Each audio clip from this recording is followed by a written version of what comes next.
Hey, everybody, welcome to today's episode of the What Worked For You show. Today, we've got a really dandy show because a lot of entrepreneurs, they like to start with one thing, they got a vision and they go do that one thing, and it's a very narrow path.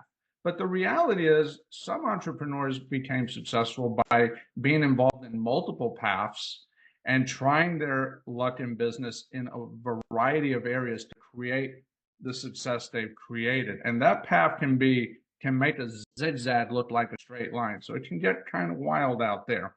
Today's guest is someone who is super successful in a variety of areas. She has played in particular in the areas of real estate, finance, fitness, and modeling. Not just modeling, but 30 years modeling, which is truly amazing. And she has really created a tremendous level of success. She's sharp, she's fun, she's witty, and I'm looking forward to our time together. Amy Taylor, welcome to the show. How are you? Hi, Frank. It's so good to see you. Thanks for having me. Wonderful. Well, let's dive in. Modeling as a field, to be fully transparent, I don't know much about it, right? Like, other than being that stereotypical kid saying, oh, love Sports Illustrated, right? Whatever. It's not something I know a lot about. The stereotype that I grew up with was this was a young person's game. But you've been at this for over 30 years. And so my question is, what drives your enjoyment of this after all that time? So that's a long time for anyone to do anything, especially something that, again, grew up with those stereotypes that I grew up with. Well, it's never too late to start. You could become a model. I joke. Yes, the market is bigger when you're young, as it is for most things. There's a sort of age pyramid, right? There's more young people. That is normal. However, the market isn't zero. And in recent times, it's been really democratized. They're finding out in trying to market products and services that a lot of people, they do want to see something pretty. It's a fantasy and that photo or that ad. So yes, there's still post-production of the media, and there's, yeah, I do Botox sometimes, and they do like pretty, but people like pretty in most industries, by the way. That said, it's becoming more democratized. They're wanting to see different races, different sizes, different ages. There's a whole genre, gray modeling, that is really expanding. I think some of it is that we are getting older. The median age is going up in all the developed world, America too. Uh, it's also that they're figuring out a lot of people who can afford all the products are older. They got the cash. Um, and, Yeah. and maybe they don't want to just see a 6 foot tall 14-year-old, right? Runway, yes, there's no Photoshop in real life. The clothes have to hang really well so you can see them. Those kids are still young. Some of us think they shouldn't be ever under 18 for labor law issues and abuse issues. There's a lot of stuff changing in that world. It's called editorial. I never did that. I'm too short, and obviously now I'm way too old. But those people are still very tall and sort of perfect bone structure and all that. But in advertising and stills and glamour and fitness, and there's parts modeling, there's all kinds of lifestyle modeling. They want people that are representative of the changing demographics of country, and they're finding out that consumers have a sort of more positive self-image when they see themselves represented in a model. Now, yes, again, like I said, maybe a little prettier, maybe a little photoshopped, get rid of the scars and the marks, but people kind of want to see themselves. They can relate better when that model advertising that product looks a little more like me, then maybe I'm more likely to make a purchase, right? And that can include people that are older. So yes, the market is smaller, but they still call every day. And as long as they're calling, I'm still going to do it. I'm a little shameless about aging because we were talking before we recorded. You're super fit and you live in a place where you can like actually go bike out in nature. I'm very jealous. Uh, but what choice do we have? We're all going to age. Young people, if you're watching this and you think you're never going to get older, you are. There's only one way not to age, and I don't want to do that yet. And so, why would we cast aside and pariah people that are older? It's disrespectful. Older people have a lot to offer, and we're all going to get there if we're lucky. So it's a ridiculous thing to sort of denigrate and ignore, because it's something we all do. And you find, I'm sure you found this, Frank, a lot of parts of aging are actually really cool. Like, Oh, for sure. we're roughly the same age, and a lot of things about middle age, as we call it, are actually really great. So, and yes, there is a lot great about middle age. There's no doubt about it. And it's something that you can really grow to appreciate. Do you think, and again, I don't know. So it, like when I was young, and I go back 30 years. Now I'm in college, right? And you would see like, oh, it's Cindy Crawford or Kathy Ireland, right? Like those were like the names back then. But now you see those same women, in particular Kathy Ireland, who's, she's a businesswoman, she's an entrepreneur, and she's right, like, and she's rocking and rolling doing that thing. And all these names, and not just names from then, but names today, it's like you can look them up, you can research them, you have social media. It's like the accessibility that takes these models, this perception, and makes it more real. Kind of to your point of, I could see myself in them, they're more relatable. Like, do you find that's helped the industry because these models, if they choose, of course, can make themselves more available, learn more about them? Hey, it's still a human being, right? They're doing things, whether it's business, Sure. corporate, whatever. For sure. Christy Turlington I think she went to medical school or some other graduate degree. I'd have to Google that. I could be wrong, but I know she went to some very good school like Harvard or Oxford or something. Some of them still model a lot. Naomi Campbell is still very active in actual modeling. Or Kathy Ireland. Isn't she a billionaire or close? I could be wrong about that. Doing real well. I don't know the numbers, but she's doing real well.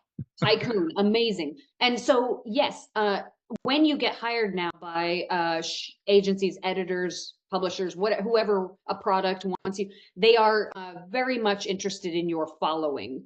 They are because logically, they want the eyeballs that are looking at your accounts. So yeah, you got to be pretty. You can't be ugly. That's a thing. But actually, more than that, you have to kind of be compelling enough to have a following, because they actually want your numbers. When they Sure. when they want to hire you, there's some metrics on some of them. There's algorithms of data of how sticky are your followers, how long are they looking at your stuff, how many purchases are they making from your links, and all that is now, and none of that existed back in the day. There were gatekeepers that decided you had the right face and body, and that was it. So Yeah. now it's very much about what you can bring to the table for the product or service. Yeah. So it's almost like it's no longer just the pictures. There has to be a value component. And that's what makes somebody who's been around a little longer not quite so discardable, because for whatever you lose in not being quite as young, you gain in having had a track record online, especially. Yeah. And Yeah. and all the other things, when you're really professional, you show up on time, you do your job, people like that too. And that sometimes comes with age. So um yeah, we'll see. They have tried campaigns and found out there's still, unfortunately, things sometimes rate better when they put certain demographics on there versus others. And that's a shame that, there's still bias. But, and I don't know that we can ever get away from that. Demography is demography. Sure. And like I said, the market is indeed smaller when you're older, but it's not zero. And I think in terms of my success, the same thing that, I studied biology in undergrad and I worked in biotech. Didn't love it, wasn't that great at it, pivoted, did an MBA, worked in oil. Fine, had a great time for a decade. Was always modeling part-time in high school and college and grad school and after. It's always been an additional thing I did. I then wanted to fly planes. My grandpa was a pilot. It was a fun hobby. I then wanted to fly bigger planes and I couldn't afford it. So I decided to fly for pay, flight instruction, cargo, and charter. Never for the airlines yet. I doubt I will. But the same thing that allows me to still model every day that I want to take a job is audacity. I am not afraid, even if I probably should be. So I guess I'm an idiot, is the take home, folks. And you should be an idiot too. I'm joking, of course. I don't mean do things that are bad for you or dangerous, but I mean have a little audacity. And Mhm. the market's very pure. If it's not for you, you'll find out. I was a very mediocre scientist. I worked in biotech for 2 years between undergraduate and graduate school. Hated it and was pretty bad at it. So I pivoted. That's okay. You can pivot. Sure. How many projects have you done, Frank, that you were like, you just told me you've done some projects in places where you were like, I'm never doing this again. This sucks. It's fine. Yes. Yeah, You pivot. And absolutely. so the thread through my entire 47-year life now is that I haven't been ashamed to just try stuff because I didn't understand why I shouldn't try. There was nobody ever gave me a reason why I shouldn't or couldn't just give it a try. And I've So been let, bad at a lot of things. When I was a kid, I was so bad at the clarinet, my father begged me to stop practicing because he couldn't stand the sound of it. So I failed at many things. It's okay. so so let's park there for a second because you bring up a really great point. Trying stuff. So many people, I mean, the reality is everyone's creative. Everyone has a number of skills, not just one skill, where they can bring value to the world. But what do you find? Because you've seen people all over the country, you've worked with people all over the country. What do you find is the number one reason that people don't do it? Like, why is the confidence to not try something such a common issue from what you've seen? Oh gosh, that's a Because great. it's never, yeah, it's never ability. It's almost always confidence. No, and if it is, you find out and you do something different, but not even trying, yeah, you don't know if you're able. Um, I think sometimes other people will question why, what are you doing? Like, why do you want to build this thing in some place? Because nobody's doing that yet. And the people, the pioneers to the edge of the city, they're always the crazy ones until Hmm. everyone else catches up, right? Um, and I'm sure lots of them fail, and we only hear about the ones who made it, right? There's a Russian saying, "The tallest blade of grass gets cut down first," right? It's hard to stick your neck out. It's hard to take chances. I think other people who love you will often be afraid for you, and it's not because they don't love you. It's actually because they love you and they just don't want to see you fail. Like your family will sometimes say, "Don't take that risk," and it comes from a place of love, but it's a bummer because it often, and then a lot of people have other constraints and commitments. So in my life, the things that I didn't get to do, I didn't get married and I didn't have kids, and that wasn't by choice. I thought I would. It's just kind of how life worked out. And next lifetime, I'll join the sorority of motherhood, I hope. All But I have right. to be, well, I have to be okay with how life has worked out for me because nobody gets everything, and that's okay. I got a lot more freedom, as my sister says, who's got several children. So I'm the cliche aunt in New York City, right? It's Hey, fine. But so that kind of freed up a lot of time, and it gave me fewer constraints. So that why can't you?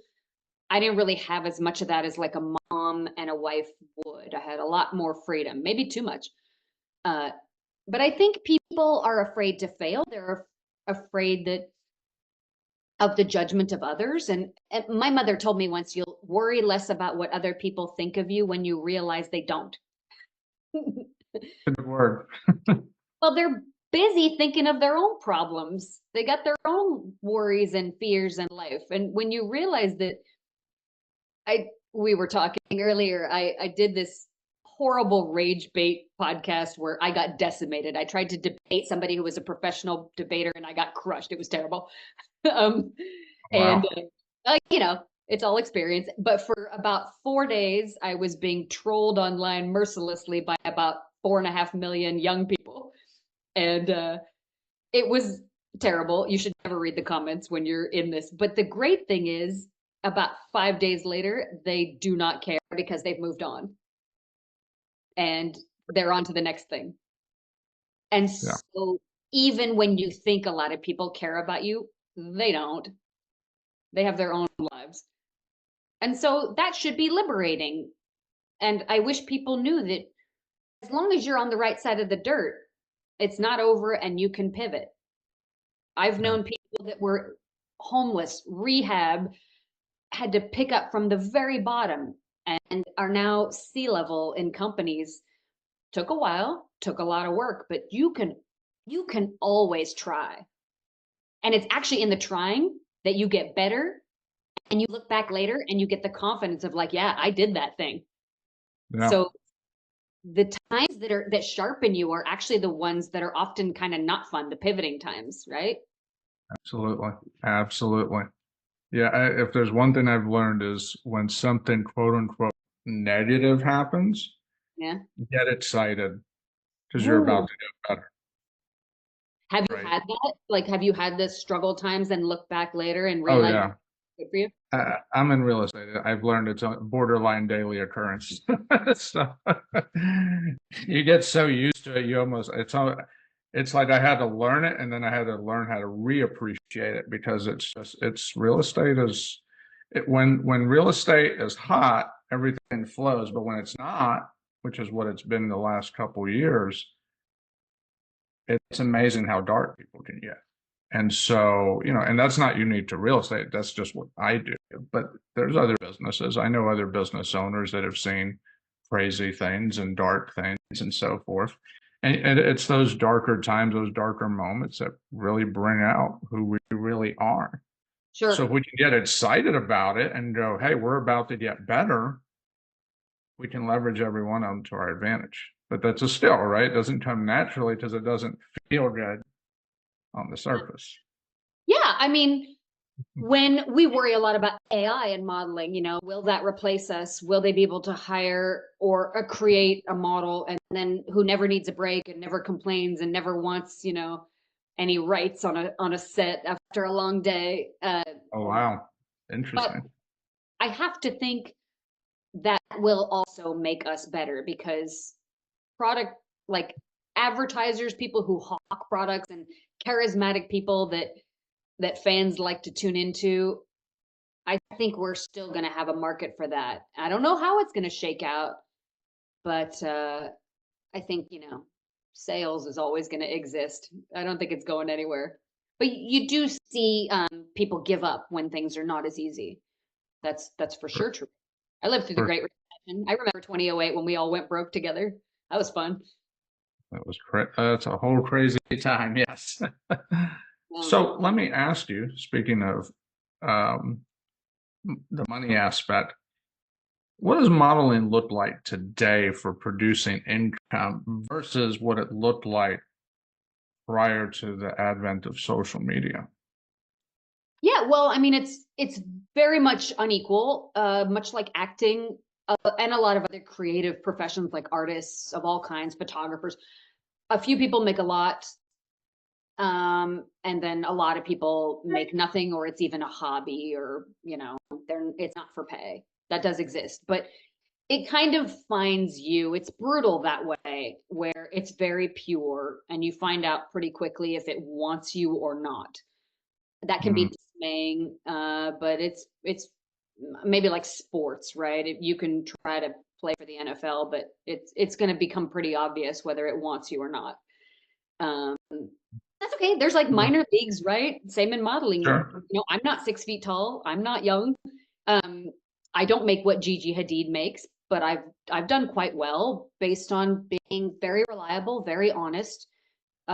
Maybe a little, if I dare say so, a little smart and cerebral. I honor my contracts and I do my darn job. So in that sense, I've done well because I'm reliable, which counts for a lot in a business full of maybe beautiful young people who party all night and sometimes don't show up on set on time. And you can, Mm, I uh, think Cindy Crawford, I think it was Cindy Crawford who said she got a lot of jobs because she was just never late. Now, wow. well, yeah, she's gorgeous as well, but of course, but yeah, so I think the money is, I mean, there's people making, yeah, $1 million every 2 weeks, and then there's a lot of people who make nothing and everything in between. That said, social media, like we talked about earlier, your follower count has really ramped up your ability to be your own brand, to have very loyal fans that will buy what you're selling. and the brands know that. The other thing that happened during COVID when we were all locked down is resourceful people figured out how to do photo shoots remotely. You set up the equipment. Sometimes they send it to you if they have particulars. Sometimes you have your own, and they can control the shoot. They're getting better and better at digital backgrounds, digital makeup. I mean, I've done a shoot where it looks like I'm on the seat of a private jet. I wasn't. I was on a couch, and the graphic designers did it, and no one has ever said, "Oh, that looks fake." Maybe Yeah. they don't care, but it looks good enough. Because you can't get all your lights into a little jet. It's too hard to shoot in there. They have fake ones that are like half a jet where you can shoot, but unless it's a real big one, it's pretty hard to get all the gear. So they're getting better at the remote and the digital stuff every year. So it'll be interesting to see where that takes. And the great thing of that is when you can shoot remote, I can do a shoot for a magazine that's in Milan and I don't have to be there. Everybody saves money on travel. Okay, bummer if I wanted to go there, but I can make more money and then take myself there. Fine. There Right? you go. You know, either way. I can make $5 grand a day from my living room now. It's unbelievable. And none of that existed when I started. So Sounds like there's definitely more opportunities to monetize it if you do the things you need to do, and you know, and you're in the right market for whoever's looking for that specific thing. yeah, I mean, I was reading, every industry evolves. I was reading in Southern California where I used to live, the builders, there's a massive tax credit and a shift because people want add-ons to their houses because a lot of the latest wave of immigrants coming up across the border, they live multi-generationally, which is quite nice. It's better than like sending your grandparents off to an old people's home. They keep grandma with them, which I think is good. It's better. And so they're wanting bigger homes. And so the construction industry is changing because everybody thought we'd all want tiny penthouse apartments like we have here in New York. And it's turning out that in a lot of places, it's the opposite. They want to go back to multi-generational living, which means they need more rooms and more space. So every industry adapts. And mine, they have solved the location problem with being able to shoot remotely. They haven't solved the time problem. You still need to be there at the same time, but maybe they'll solve that with AI soon too. And I won't even have to show up to set. They'll just clone me and I don't know. We'll see, right? Sure. Well, and that's true. The multi-generational thing, it has been picking up, especially in this current market, because you have a young generation can't afford to buy homes, too expensive. You have an older generation that they don't want to buy downsized homes because, well, it's too expensive. Oh, and we want our son and daughter who we took care of to help us out a little bit. And so, yeah, you've really seen, and then even in other cultures, going back to like I'm Hispanic, in the Hispanic community, multi-generational was already very common because it's just common in the culture. It's and so, superior and it's kinder. It's the way we used to all do it. It's what's normal for humans.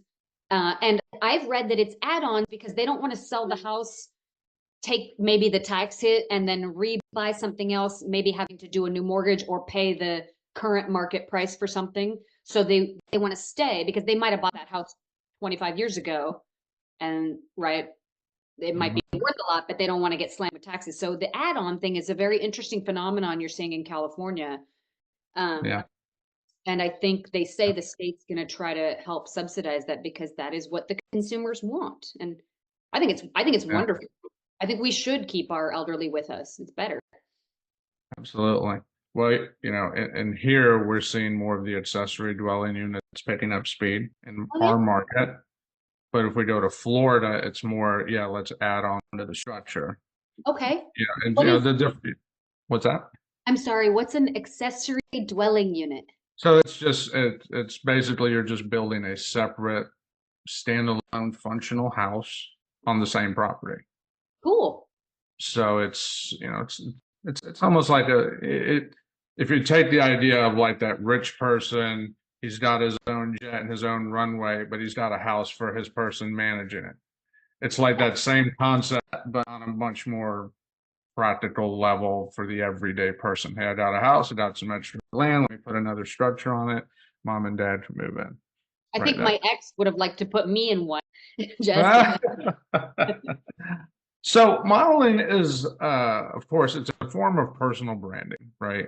And while branding has been with us for a long time, the ability to control our personal brand seems to be evolving faster than ever, with social media, of course, being a big driver and everyone having their own megaphone. How were you able to leverage the brand you created over all these years to expand your opportunities? Yeah, so I didn't really know that would be a thing for me. Charisma, I don't think you can entirely teach star quality and charisma. I lived almost a quarter century in LA, and I saw like the machine of the gatekeepers, like select the stars and, CAA, William Morris. There is something people have. It starts out in life, who's the popular kids? And it sucks, but it's partially looks. Sometimes it's a little bit money, but there's something like some people are just more magnetic. And I was homecoming princess. I was very popular to boys right away. I had a conventionally very nice body, okay face, good enough. um, yeah, people liked me. Oh, I was very popular. It started when I was like 6. And when I got online, that started to be a thing, like, college, we started to have Facebook and things way back in the day, and then all the stuff since. I got some traction. I'm not as charismatic and popular as the people who get, hundreds of millions. But even without publicists, even before I hired help, people were interested. I think sometimes people like to watch the clown show. We talked earlier how I am idiotically unafraid. And I think some people are interested because they're wondering how somebody could be such a clown. Or I think a lot of men look at my social media because I have a really nice body still for maybe another 5 minutes. We'll see. Um, but I do. I have a nice shape. It looks good in stuff. And so I get that. I am I like people. I'm very extroverted. You can tell I'm a chatty bitch. So I like people. I'm emotionally available. I told you I don't have a husband. I don't have kids. I monetize my loneliness. So It's an um interesting thought. Okay, yeah, got might as well. it. That's why I live in a big city. I'd be cripplingly lonely if I didn't, because I don't have my own nuclear family, because that's how life went. And that's a story we don't have to get into, but whatever. So I think charisma, I had it from the start. Uh, and I've been able to leverage, for whatever reason that I don't entirely understand, people's interest in me. But it's certainly not unique. Andy Warhol was right. Everybody's a little famous. Everyone has their following. My personal trainer, she's got tens of millions of followers, and yet I had never heard of her online. She's just this chick I work out with, but I looked her up, and to some people, she's famous. So Mm. you're very famous to some people. I read your stuff and watched your fans. You got people obsessed with you. I hope you have cameras on the door. Just kidding. They're not gonna. I think we've democratized content so that people can watch and consume what they want. So we all have fans and we all watch our favorite people, right? The gatekeepers of the old Paramount studio where everybody watched Greta Garbo, it's it's just messier than that now, right? Which the bifurcation of consumption is not always good, because we are all living in our own Truman Show.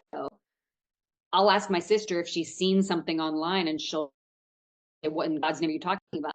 Because we all have our own thing now, and that's not all good. Um, but it is sort of also good for a brand like mine, that I don't need 8 billion fans. I only need enough for me to make a living. And Mm. I'm It's a good word. ridiculous and attractive enough that I have enough to like pay my bills in the most expensive city in the world. So far so good, huh? Well, I really like what you just said. I mean, that's a nugget right there. It's so easy to go into business, whatever it is you want to do, or even just being in a position in a job where it's so easy to think everyone has to like me.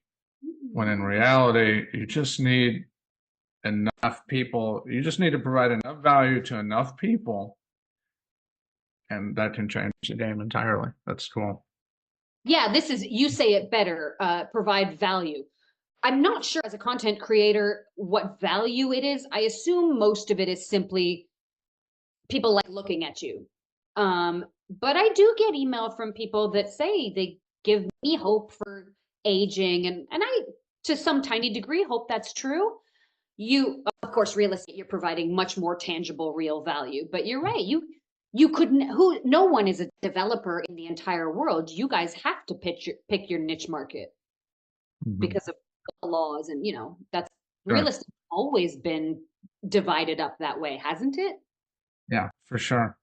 Yeah. You bring up a good point, and yeah, it's always divided. But what you just said struck a chord because I've got a friend who she runs a marketing agency in the business world. Very sharp from well, she lives out on the West Coast, but originally she's international. I won't name the company, but the name of her company, I mean, it's exactly what it is. It's a great name for marketing, and she literally wore clothes like it didn't have the company name or anything, but she wore outfits that were attention getting. And I remember talking to her and I was like, I've met a lot of people do marketing, but the way you dress like totally goes with what you're trying to achieve. And in a Yeah. very classy, tasteful way. It was really neat. I was like, she wears some cool stuff.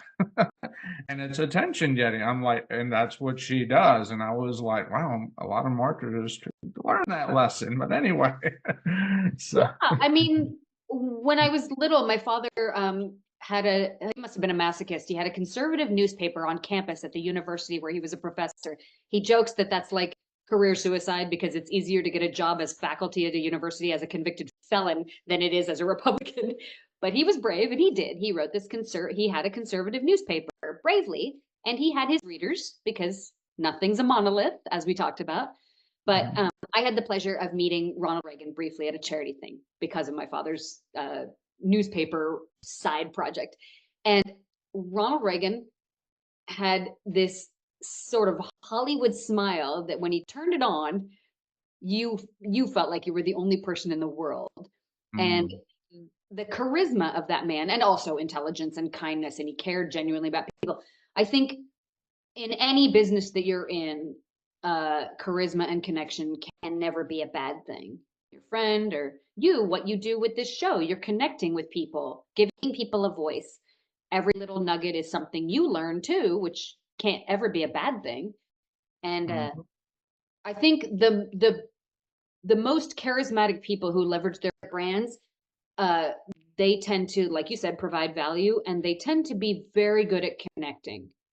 And I don't know that that can be totally taught. Most of them genuinely sort of like people, right? mm. To a greater or lesser. And Well, when we yeah. take a greater interest in people, it makes a huge difference. And I'm glad you brought that up because that goes to my next question. And it's about something I read that you said. So Uh-oh. we hear phrases like it's what's on the inside that counts. Never judge a book by its cover. Like we've all heard these. But I read an interview you did where you said what I wear tells the story of who I am and who I want to be. And I was like, can you expand on that? Because I thought that was so interesting because it almost seems like an opposite philosophy to the cliche phrases. Well, of course, the substance of a person is more important, but fashion and to extension, makeup, hair sends the message before you open your mouth, right? Mhm. Um, and it's so malleable that you can control it. Like when I walk my dog down Seventh Avenue, and I would very much like to be left alone by the myriad crazy people in New York City, I dress differently than if I am going to the Baccarat bar and maybe trying to maybe meet a guy to date. You send a different message with your grooming, um, and your posture, and uh, Mhm. obviously I've modeled for 1,000 years, so I know exactly how I look to the camera. I know where my light is, right? I know that's my job. So, you can like watch this. Okay, so if I want you to trust me, like you're married, I'm not trying to hit on you, don't worry. But No, I want you to trust me. I'm gonna go like this. The reason this works is it exposes the throat, which is triggers your ancient biology. It's a vulnerable thing. Mhm. It also makes me look like I'm paying attention. I'm focused on you. It's the thing your dog does when you're talking to them, where it makes you feel like you're fascinating because they're Yeah. trying to date. That, if you're trying to get a date, ladies, that works with almost any man. Just slightly, Yeah. it looks friendly, it looks disarming, Mhm. and uh, if you want somebody to like you better in a business deal, stand side by side with them, right? Take a walk with them because it's less confrontational than sitting right across from each other, staring at each other. It's less Yes. threat. Like, right? If you stand side by side with somebody, it also makes them kind of think you're going together towards some path. So, yes, the messages you send without words, I mean, what's the cliche? 80% of communication is not the stuff that we spout out of our face whole. Mhm. uh, Yep, yep, yep. um, I think clothing, makeup, grooming, body language, posture. I'm still a little thin, less so every year, but I sometimes I get cold, and if I go like that when I'm cold, sometimes somebody will think I'm angry at them, or Mm. it's just I'm just cold. But so yeah, clothing. And that doesn't mean you have to dress to the nines all the time, but it does mean that it'll change the way you're perceived. But that's kind Mhm. of fun. You can control what people think of you, right? And Yeah, it reminds me, like I've got many years ago, I took a Disney cruise with my wife and kids, and I got the hat that said Disney Cruise Line on it. And I've had to learn, hey, don't wear that everywhere because as a real estate investor, if I wear that and someone's not happy with me or they're concerned, they're like, oh, you're just going to take another Disney cruise this year. You're not worried about this, that, the other. And I found that sometimes the things we wear can cause people to judge you. Like, how do you deal with that? well, and it's funny because I've only lived in New York for a couple of years. They don't do the athleisure yoga wear not 24/7 like people do in LA do. So I will just put that on again to go walk the dog, and people will be like, "Did you just go to the gym?" Or like, "Why are you wearing gym clothes out? You're not in the gym." Because people dress a little bit more fashionably and occasion appropriate in New York. They wear their gym clothes, they work out, then they take a shower and they put on their real clothes. LA, they just wear athleisure all the time. I guess because it's hot and because people in LA are Yeah. very athletic. So right, that's funny. The Disney thing. I know. My sister told me you said you're a car guy. My sister told me if you have too nice of a car, sometimes clients don't like it because they're like, 100%. or but 100. also if you don't have a nice enough one, that's no good either, right? Because then you look poor and that's not good. Yeah, if you go to a lower end home, you're not going to show up right in a high end BMW or anything like that. But if you're going to a nicer house and you show up, in a beat up truck, well, then right. So no, there's that kind of thing is very much real in real estate Hmm. because people are like, hey, this person's coming to see my property to solve my problem, whatever the problem is. And a lot of times the vehicle gives off a stronger impression. And I'll give a great example that I have done many times, and I'm guilty of it. I will meet a contractor, and if they open the door to their truck and stuff starts falling out, probably not a good sign, right? Because they're usually not organized. You get the impression they're disorganized. Now, it may not be true. That you just might be catching them at a point where they had a bunch of stuff, they forgot about it, they didn't unpack the truck last night, who knows? And so you have to be careful. Like you have to be cognizant of, wait a second, there's usually one, if there's one thing I've learned is it's easy to think we know everything about a person when in reality, no matter what we hear or know about anyone, we probably know less than 1% of reality. It's really true, and that's honest. It's unfortunate that impressions matter. That's unlikely to change. We have Hmm. to try to make judgments with what we have, but I Hmm. think not to be too woo-woo, but I think that's why your show is so important because you dig a little deeper into a human and it's face to face and it's on video and that stuff is still so important because we get a lot of our work done with text and email and DMs and that's fine, but there's Hmm. no nuance, there's no forgiveness. I make a lot of stupid jokes. Many of them fall flat. Like, yeah, you're not funny, Amy. And I'm just being a clown because I'm an entertainer. But people who know me, it's fine. But right, the contractor, yeah, he might be going to get his car detailed right after you, and it might look different in an hour. But impressions matter. It's unfortunate that we are this way. Uh, Yeah, yeah, for sure. Well, and you're right, it probably won't change. Well, no. let's talk about change for a moment. You've been doing modeling for 30 plus years, but back in the day, you went to school, you got the MBA, you were talking about the biotech, and you went in the corporate space and you were there for several years and you had success in, working with that company that went public. Like you realized you didn't like it and you made the pivot. But how did you get to that point? Like you did it, you had success in it. I mean, you helped company go public. That's not a small task. So you were having success in it. Like, what did that look like that made you decide to be an entrepreneur and be like, you know what, I'm going to go do something on my own now and take on all the risk of being an entrepreneur versus, having success in a job, even if you didn't like it? Well, yeah, I mean, it's not that I disliked it. I mean, it was fun. I just did the investor. I wasn't like out in the patch or on the rig, but I was doing the road show and investor relations. That was really interesting to peek into the world of like pink sheets and then larger. Uh, First of all, the company that bought us, so we were a technology company in the oil space when Okay. like wireless comms was first a thing about oil field data. So I was no engineer, no tech person. I was just in investor relations and just, you know, running around bumping it to try to get people to invest and then get us to the valuation to get us sold. And we got bought by a company that I would have had to move to Houston, Texas full time. I was already there in the woodlands like half the time for years, but I didn't want to. I had done my MBA at Anderson. I had loved LA. My family was a few hundred miles north in Northern California. Uh, Houston's great. I love it, but I didn't want to move. I had friends living in LA during graduate school and after. I did have a headshot. I was modeling. I was dating somebody there. There was that. Didn't work out, but whatever. So I wanted to stay in California. So that was a big part of that. That after we went public and then we got bought up, my only employment opportunity that was of interest was in a place I didn't want to go live.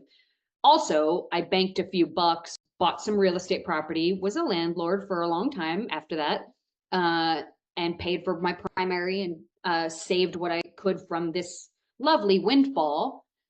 I'm no billionaire, but I got a few bucks from it, and I didn't really have to work so much. Little did I know the Great Recession was coming in about a year and a half, but nobody knew. But But I knew at the time. oh yeah, I was almost gonna go like back 9 to 5, but not that anybody was hiring at all in anything for like 2 years. We all remember that time. Uh, Mhm. but I thought with the windfall, oh, I'm gonna retire, I'm gonna marry this boyfriend of mine, and I'm gonna have kids, and I'm set for life. And then breakup, Mhm. recession. What do they say? Man plans, God laughs. That's correct. So, so the reason I didn't stay in oil was largely geography. It was love, and it was that I wanted to at the time become a mother and not work and be a full-time mom like I had. My mom stayed home. That experience was wonderful for my sister and I, and that's how I wanted to do it. And life didn't go that way. Okay, fine. But then I decided to fly full time. So I went and got my instructor and some other tickets. I have everything except my ATP, and I became a flight instructor because the Great Recession there was like nothing else to do. And I did still have enough money that I wasn't in danger of like not being able to pay my bills. So that's kind of how that happened. It was partially financial, geographical, relationship, um, and then flying, which I was doing for a hobby. I wanted to fly bigger, faster stuff. And to do that as just a hobby, you need like a spare million or two a year to throw at it. And I didn't have that much. So the only way for me to fly bigger, faster planes was to do it on the line, either instruction, cargo, or charter, all of which I did. I also was some rich person's safety pilot for a while. But Mm. it was literally just that I had time. I had enough money that I could. I liked flying a lot, but I didn't have so much money that I could just be one of these crazy rich people with my own jet. Mm. So, so I've always just turned my interests into careers, and that seemed to be okay for me. So that's, yeah. Maybe I Got should it. be in oil. Maybe I probably would have made even more money. I'd be a Texan probably now. Maybe it would have been, I don't know what that life would have been like. It might have been fine too.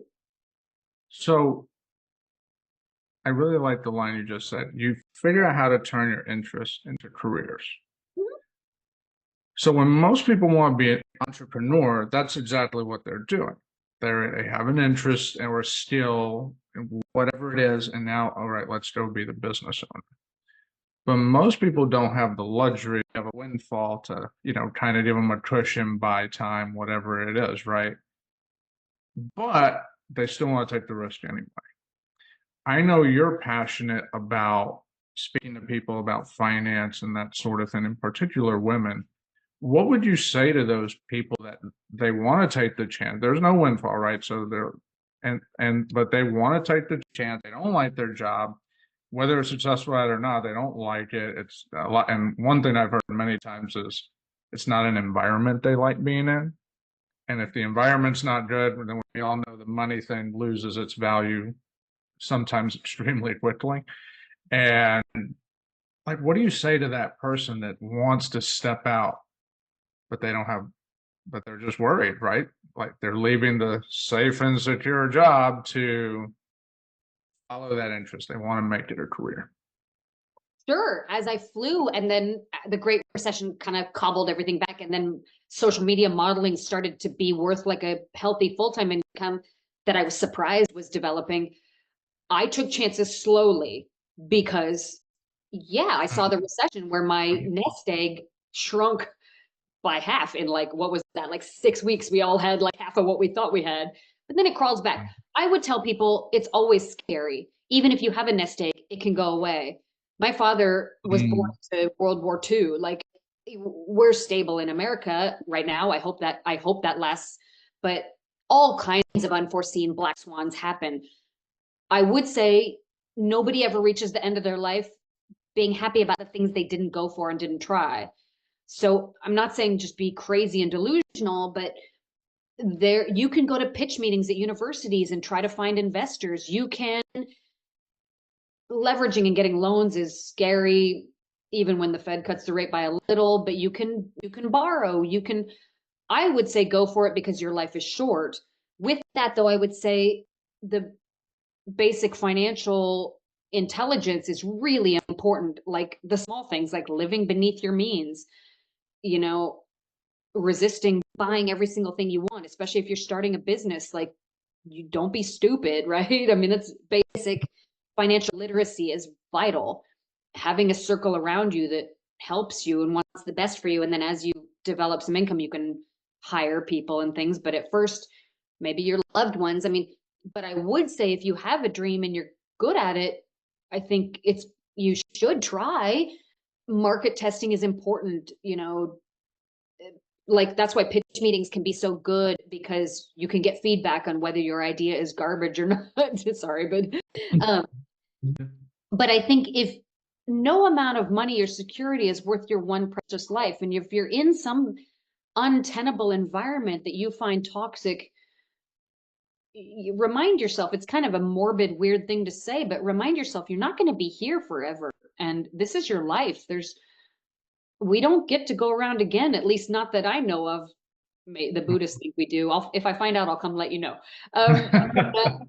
Will be a cat or a dog or That'd be cool, dude. I'd take that deal.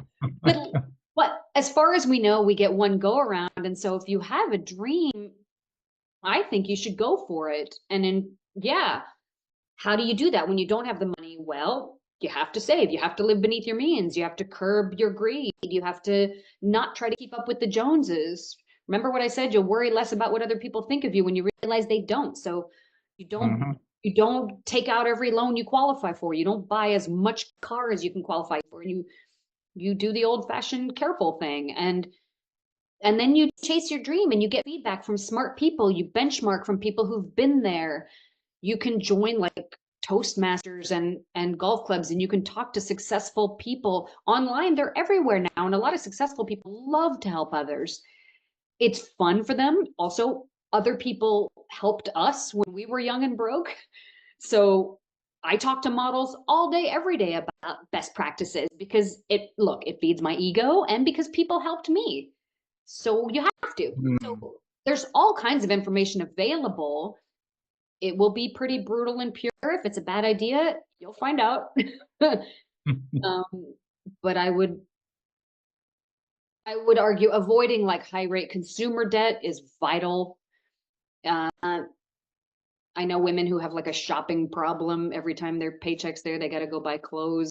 I would argue some of that financial addiction you've got to maybe get help with and work on, because yes, you can't just go broke and be homeless for some idea you had. Of course, we all have to live, Hmm. but you also should not be afraid to chase a dream. If you really have one and you're really unhappy, don't be unhappy for another 10 years. I mean, what are you doing?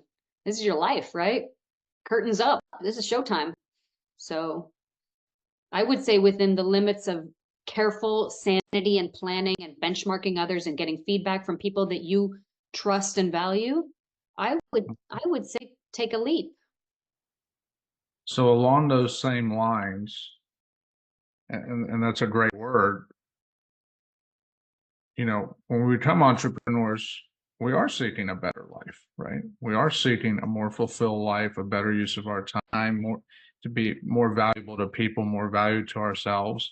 I appreciate your transparency. We want to feed our ego a little bit. Like it's not a bad thing, right? As long as within limitation, right? But you want to feel good about yourself, the confidence. But entrepreneurs are seeking a more fulfilling life, a life where we can make a difference. My question is, what do you do every day to ensure your best life is being lived today? Um, well, the big things. I'm a little bit active in trying to reduce the harm and the abuses that happen to models, because you've got an industry where a lot of the workers are really young.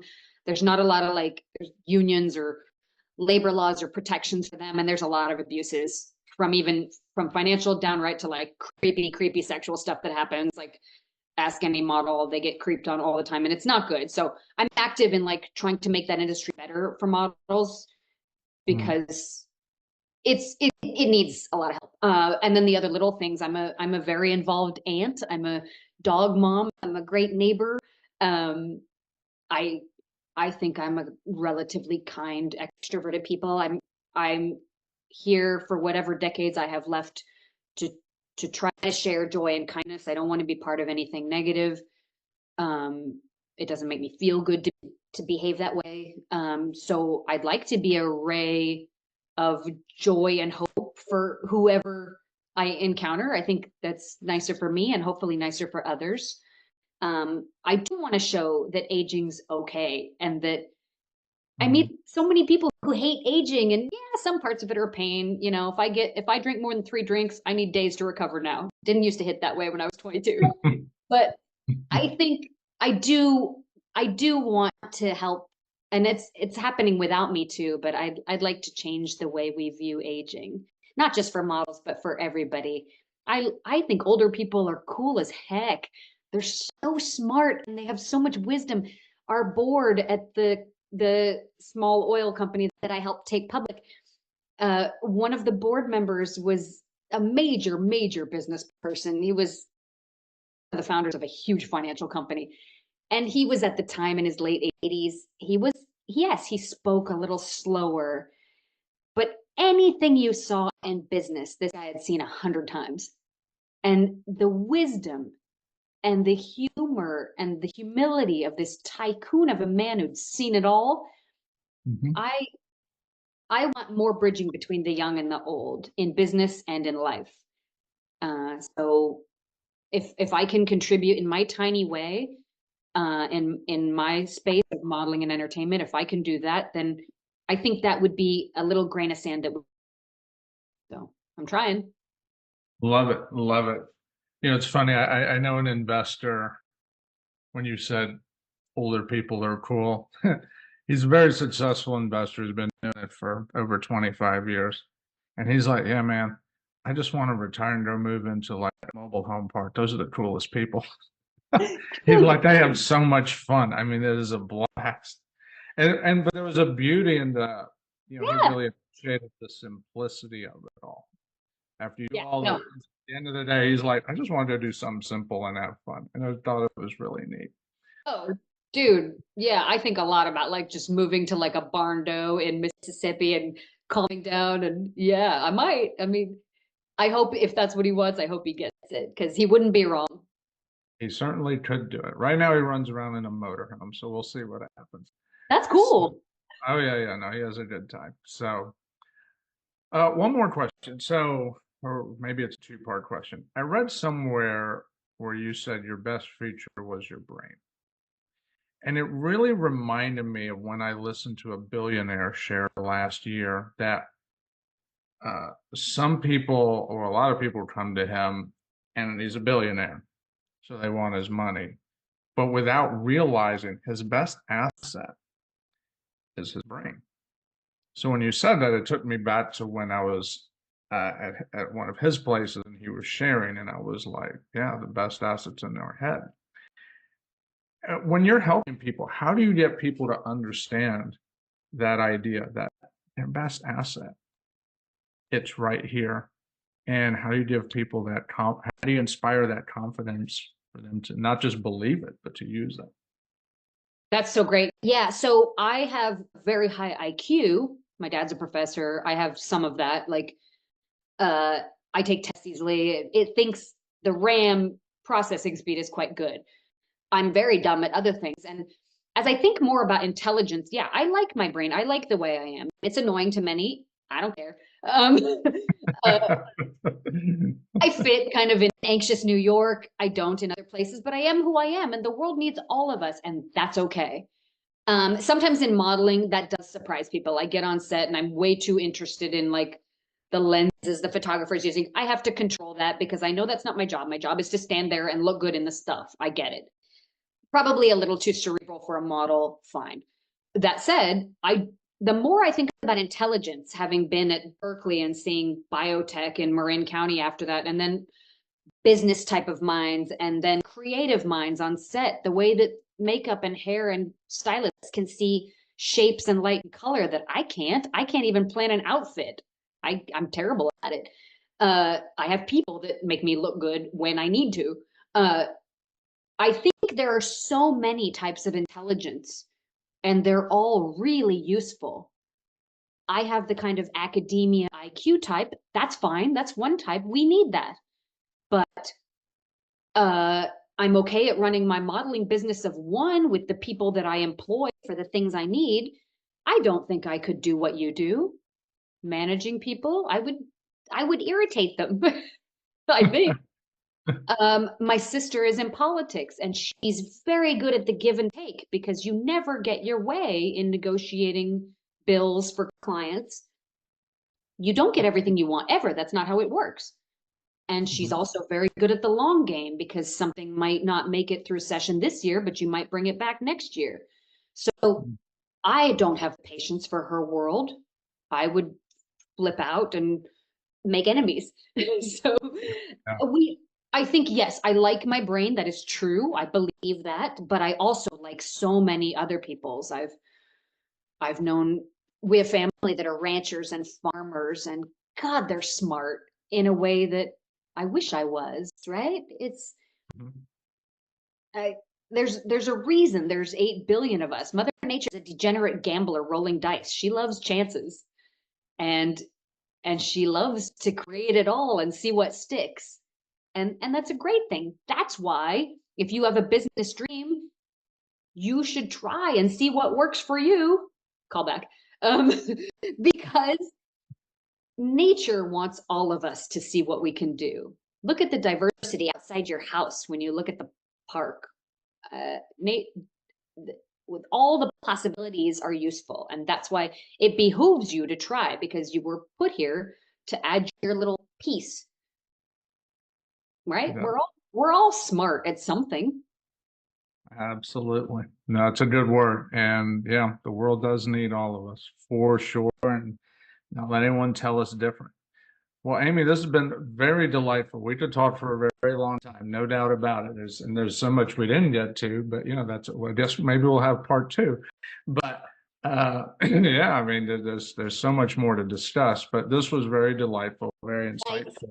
When I've had enough of the hectic nightmare that is Gotham City and I move out to the country, you can give me advice.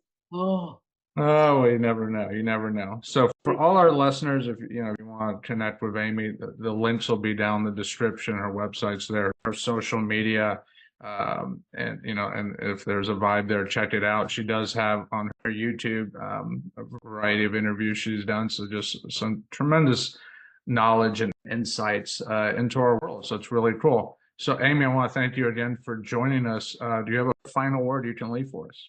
No, just thanks, Frank, for giving all these different entrepreneurs and non-entrepreneurs voices. I think it's really neat what you're doing, and it showcases the beautiful fabric that is the business world. So thanks for this. Absolutely. Well, thank you for joining us. I appreciate it.